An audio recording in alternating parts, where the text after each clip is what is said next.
Hello, welcome to my channel. I'm All Things Wrestling, and today I'm joined by Joe, and we're going to be giving our thoughts on WWE Wrestlemania 33.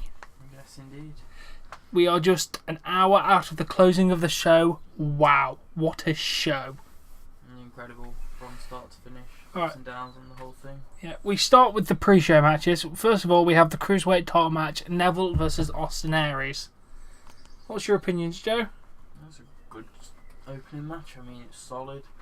Nothing, too great, but it did the job. Got the crowd warmed up. Yeah, the match, Aries gets the last transfer. Neville goes to the eyes, drills Aries in the skull right where he had the injury, goes for the top red arrow, for the 3 count, and then Neville retains. Ben gave it a 6 out of 10, and me and Joe gave it a 6.5 out of 10. Then the Andre the Giant Battle Royale. Mahal gets in the face of some football player, which is apparently a friend of Mojo Rawley's. He comes over the barricade, security quickly steps in and moves him back. The referees run out to tell the security he's supposed to do the run-in. Because apparently they couldn't let the security know the person was meant to come in. Looked really funny. Obviously, the guy gets in, does a running shoulder tackle to Mahal. Rawley manages to get Rawley managed to get Mahal out, and then Mojo Rawley won the Andre the Giant Battle Royale. I was not expecting that win. No, me neither. I thought it would be a big brawn. Yeah, but he got quite eliminated in the beginning, didn't he? Like the second person. I did say that the Hype Bros would have been perfect as this football player and Mojo Rawley because they seem similar, whereas Zack Ryder doesn't fit the Hype Bros logo. Next, we go to our last pre-show match, and one that I think was Andre the Giant Battle Royale rating. Sorry, quickly, I need to keep my phone unlocked. All 5.5. It was fairly good. The last match, the Dean Ambrose versus Baron Corbin. Dean won. He countered and ended days into the dirty deeds. Why did he retain? Why? No, it shouldn't have been. No. We all gave it a 4 out of 10 because it was just a shit match, unfortunately. It got cut. It got moved down from main to pre-show. And then they just kind of went, oh, okay, let's just do it. It was not the greatest. But for a pre-show, it was fairly decent. It was all a decent pre-show. Even Paul Heyman made a sex reference for some reason. Yeah. It was funny. Now we move straight on to the main show and we kick off with that Taisha singing the national anthem. What do you expect? It's a pop singer, fine. Then we see the New Day. They mention about the Ultimate Throw Ride and New Day Rocks, the general New Day stuff. It was a pretty good opener. And then we go to our first match, AJ Styles versus Shane McMahon. Wow, this was actually a decent match. We had AJ kicking the referee by accident in the corner, knocking him out. One problem with this spot, me and Joe and Ben all found, is the referee didn't roll out the ring. So when he had to move out the way for Shane and AJ to do stuff in the corners, it looked stupid. He should have rolled literally out of the ring. You thought that, didn't you, Joe? Yeah, definitely. I mean, it was looked like a nasty contact. Anyway, I think it Cut the referee. Raised his head, cut his head. I think it did. But, he sold it well to start line still, and as soon as he realised shit, I'm in the way. Yeah. He had to roll. He rolled, but he was onto the apron, not out the ring. Should have been out the ring, out the ring. Yeah. AJ gets 2 trash cans, puts Shane in the corner for coast to coast. Shane jumps out with the trash can, knocking out AJ. Then he puts AJ in, connects with the coast to coast, gets the referee to count, 2 count, and then he rolls out the way again for them to continue. Shane gets himself put through the announce table by AJ moving from the elbow. Then a shooting star press from Shane to AJ, Shane missing, and then phenomenal forearm to Shane, AJ winning. Just to say in that match as well, was a very dodgy Styles clash. Oh yeah, that one-arm Styles clash. Yeah. Ooh, looked nasty. It could have gone very wrong. Oh yeah. 7 out of 10 for all of us. Solid match, to be fair. Much more than I was expecting. Great opening. Then we move on to a slightly disappointing match, which I was very hyped for. Chris Jericho versus Kevin Owens. I think we hyped it up too much. The ratings, before we talk about it, me and Ben was 6.5 and Joe was 7. Owens picks Jericho up, sends him into the ropes, pocket powerbomb, but Jericho counters into a code breaker. Jericho makes a cover. Owens manages to get one finger on the bottom rope, which was funny. Owens rolls to the floor, drags Jericho out with him, pop-up powerbomb onto the apron, rolling back in. Owens gets a quick cover on Jericho. He is your new United States champion. Good outcome, but just lackluster match. It could have gone on 5-10 minutes longer. Yeah. Really, it didn't have the intent to. I thought it would have. No, unfortunately not. It was an okay match. Just not what we wanted for a blow-off. Now we go to the Raw Women's Elimination match. Bayley, Sasha, Nia and Charlotte. Nia goes for a bonsai drop on Charlotte, but Sasha and Bayley run in. They triple powerbomb Nia, and all three of them go on top of her for the pin. Nia is eliminated. Bank statement on Charlotte, but Charlotte manages to slip out. Sasha gets the O'Connor roll. Charlotte kicks Sasha off into the exposed turnbuckle, and then gets the 3 count. Sasha Banks gets eliminated. Charlotte gets Bayley in the Tree of Woe, which this looked botched as hell. Charlotte climbs the corner on top of Bayley. She fights her off into a spider suplex. Charlotte charges in. Bayley sits up. Charlotte rolls into the exposed turnbuckle. Bayley is on the top. Comes off with a Macho Man elbow. Covers Charlotte to retain. Fairly good match, actually. 6 out of 10 for me and you, and 5 for Ben. It could have been a lot better, but for Bayley winning, I'm satisfied. It is what it is. Yeah, it was nowhere near as good as last year's women's match, but Would have liked to heel turn from Sasha, but yeah, maybe we'll see that tomorrow. Or, well, technically today for us. Then we see the Hall of Fame inductees, and then we get the "You Suck" chance for Kurt Angle, which was a very nice moment. Then we get the Raw Tag Team title ladder match. The New Day come out and inform us there is now a fatal 4-way match. There's one more team to be involved. I'd like to mention this. At this point, they were wearing ring gear. They went, who could it possibly be? It's the Hardy Boys. The motherfucking Hardy Boys returned to WWE. And the finish of the match, Matt hit a twist of fate off the ladder onto Anderson. At the same time, Jeff does a swanton bomb onto Cesaro and Sheamus, missing Sheamus somehow. he hit Sheamus with his legs. He just didn't put him through it. No. And then Matt climbs up and grabs the motherfucking title belts. The Hardy Boys are your new tag team champions. I can't shout, so I have to be very dramatic. No, it was just still a good moment. If you watch our live reactions, we freak the fuck out. We gave that. Me and Ben gave it an 8, and you gave it a 9. Yeah, it's just. I mean, get rid of the Hardy Boys. It was. I know it was. That would have been a 5, 6, if that. It was okay. The Hardy Boys what made it amazing. I would like to mention, though they never said broken Matt Hardy, he did still do the delete stuff. Even I've watched some post Mania interviews, and he was like, it was delightful, and so it was in broken his gimmick. But then one of the other interviews he had, not backstage, but like in the hotel room, he seemed to be not in his gimmick. He seemed to break character. So weird. We don't know yet. We'll see No. how it goes tomorrow. Then we see Alaroka doing the introductions for the John Cena, Nikki Bella, Miz and Maurice match. All I can say is womp womp womp womp womp to this match. In the sense of it, Miz and Maurice lose for some reason. I don't get the decision. But the Miz looks very strong. The Miz dominated he actually got his ass handed to him more by Nikki Bella than he did John Cena. Exactly. He looked super strong. John Cena did get the win because it's Mania. And then he proposed to Nikki Bella, giving some, I planned it for a year and a half, blah, blah, blah, blah, blah, blah, blah thing. It was a feel-good moment. I give him that.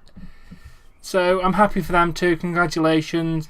That's SmackDown goes. Yeah, we gave that match, where are we? 4 for Ben and 5 for me and Joe. Then we go on to Seth Rollins versus Triple H, a match that we didn't watch much of. It won't be in the live reactions because I've been told I have to cut it out. But we spent most of the time wrestling. So, yeah. We watched, the bits that we watched were fantastic. Yeah, we watched the ending, which was the main thing. There was weapons and table spots. It was amazing from what we saw. Triple H got an awesome entrance, this time on a motorcycle with leather chapped Stephanie. It had a police escort. It was so awesome. The finish, Stephanie was up on an apron. Holds Rollins. Rollins gets away. Seth super kicks Triple H into Stephanie, who falls off the apron through a table. Rollins hits the pedigree, covers Triple H for the win. To end him with his own finishing move is putting the final nail in this story. It was a hell of a way to blow this story off. Seth Rollins will now become the new babyface of the company. Please. 8 out of 10. Solid 8 out of 10 for all of us. Then we get the music interlude. Stephen Marley, Flow Rider, Pitbull and Lunchbox Lewis or something like that? Lunch Money Lewis? I don't fucking know. It was shit. Worst music I've seen so far. Even Flow Rider on his own was better. I'm not going to lie. I'm massively disappointed. Waste of time. Then we go to another womp womp womp womp womp moment. It wasn't a bad match, but just the finish, just fucking goddamn it. Bray Wyatt, Randy Orton. There was a lot of lovely stuff in the ring with like creepy crawlies on the actual ring mat. We had worms, cockroaches, and did we have some maggots? It was really cool. Bray, who does the spider walk, and the roaches all over the ring. Randy Orton managed to hit an RKO out of nowhere, makes a cover to become the new champion. Why? Why is he the new fucking champion? You have just put an axe into Bray Wyatt's back. 6 for me, 6.5 for me, 6 for Joe and Ben. You two don't normally agree, but that was you did this time. Then a match that we surprisingly found very decent. I've got on my notes, Old versus Jumpy, or as we know them, Goldberg and Brock Lesnar. A lot of suplexes, a spear through the barricade, a few suplexes, a few spears. It was alright. Fans call for the 10th suplex. Lesnar delivers, stands over, gets Goldberg up, F5, pins. It lasted, 4 minutes and 48 seconds. Something like that. Yeah, 4:47 or 48. Yeah, which is a long time for their match. It was actually surprisingly decent. Ben gave it a 7, me and Joe gave it a 7.5 out of 10. It was actually a decent match for what we were expecting. And now here's the middle finger match to all of the fans. The women's title match. Because everyone got pissy about it, I think they cut all the surprise people and made the match about 6 minutes. The entrances for this match was longer than the actual match itself. Do not piss off the WWE. Alexa and Naomi end up in the ring. Naomi gets a modified Anaconda Vice to force Alexa Bliss to tap out.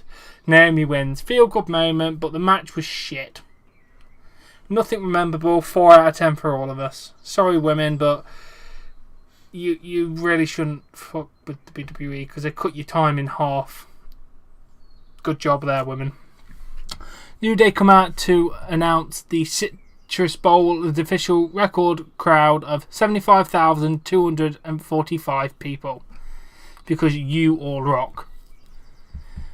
I can't believe it. It's not as good as last year's attendance, but a smaller arena. It somehow felt a bit bigger. The set was beautiful though. We're not going to lie on the set. It was bloody lovely. And now the main event time, as obviously we should know, Jim Ross returns to WWE to join Michael Cole and JBL for the No Holds Barred Undertaker Roman Reigns match. Why did they make this No Holds Barred? Because it ruined any idea that we were going to get a Roman Reigns heel turn. Seriously, guys. All the stuff that happened in the Shane AJ match would have been... You should have made that No Holds Barred and made this normal, and then Reigns could have cheated to win. Let's talk about this one because it's very painful to mention. Undertaker crawls to grab a chair. Roman is up, steps on the chair, smacks the shit out of the Undertaker. He hits 1, 2, I think 4 spears. Undertaker kicks out of every single one of them. Crawls around, looks very weak. Shows he's not quitting, which is a good point here, but to us, we're just like, why? Please don't. Undertaker eats a few more Superman punches, another spear, and that is it. Roman Reigns beats the Undertaker clean in the middle of the fucking ring.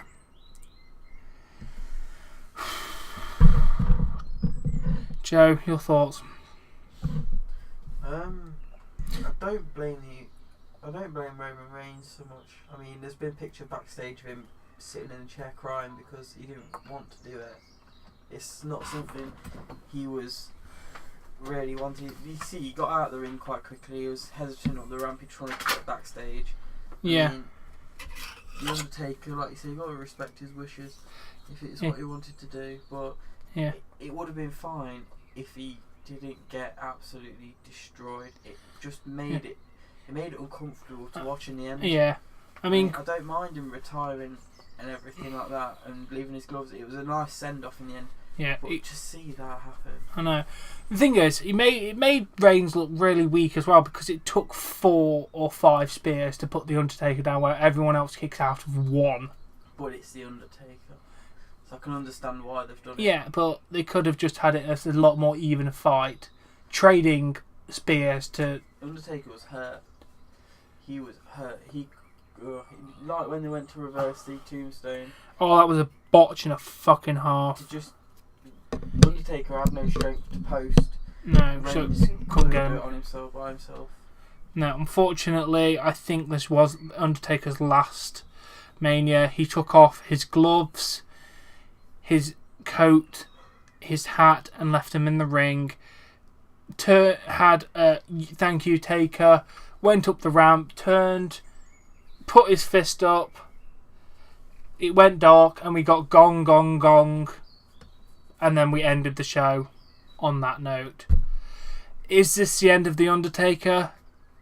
We may find out in the coming weeks. I hope we find out if this was the end. It looks like the end of The Undertaker's legendary career. If it is, Undertaker, thank you for every memorable moment. You've had one of the greatest careers in wrestling history. And you are the living legend. Thank you for all of those years, Undertaker. You can thank him as well, Joe. It's still speechless from it all. Yeah, I know. Thank you, Taker. Yeah. Apart from that sour note, it was one of the best Manias I've seen in the last few years. It trounced last year's, and it's on par or slightly better than 30 and 31. I think if there would have been a better reaction if they'd ended, maybe Brock winning the main eventing, but they wouldn't have had the send off for the Undertaker. And I think that's what we kind of knew when it was announced as a main event, that it was like the Undertaker's last, because it had as much time as he wanted, and that you don't main event Mania without a title for no reason. Reigns, you are still an unbelievable bastard. But I can respect you. You have, in my defence, actually earned some respect from me tonight. You've got to admit, you've got to give him some respect for what he did. I'm not a massive Roman hater. I mean, he gets the job done. But I think a lot of it, he doesn't like doing half the stuff he has to do. It's just his job. How he does it now will be make or break for this character. How they book him and how they do him will be make or break. They need to first of all change the entire look of him, like the vest and shit. He needs a new attire. Yeah. But this is a conversation for another day. These have been our thoughts on WWE WrestleMania 33. It was a hell of a show, a memorable weekend. We have loved it. We've hated it. It's been WrestleMania. Thank you all for watching. Please give it a like if you've enjoyed. Subscribe to more content, and we'll catch you later. Peace.